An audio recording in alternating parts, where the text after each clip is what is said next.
Hello everyone. Welcome back to our channel. Today, we're diving into the world of respiration and exploring the difference between anaerobic and aerobic respiration. Anaerobic respiration, also known as fermentation, is a process that occurs in the absence of oxygen. It's a quick way for cells to generate energy from glucose when they need it fast. This is particularly beneficial during intense physical activity or high-stress situations. The byproducts of this process include lactic acid and carbon dioxide, which can help maintain a balance in the body. However, anaerobic respiration has its limitations, and if used extensively, it can lead to fatigue and cramps. Now let's talk about aerobic respiration. This process is all about oxidative phosphorylation and involves the use of oxygen to break down glucose into energy. It's a more efficient way for cells to generate energy and takes place in the mitochondria of cells.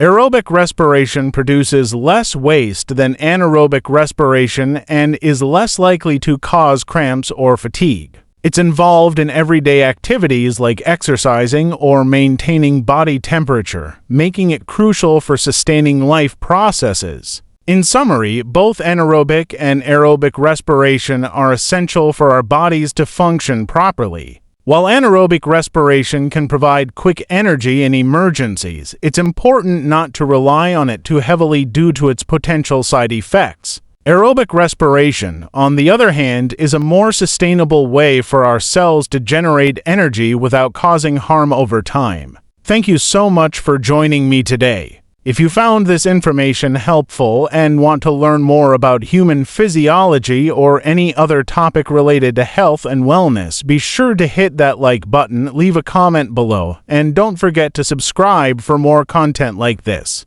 Until next time, stay healthy and keep learning.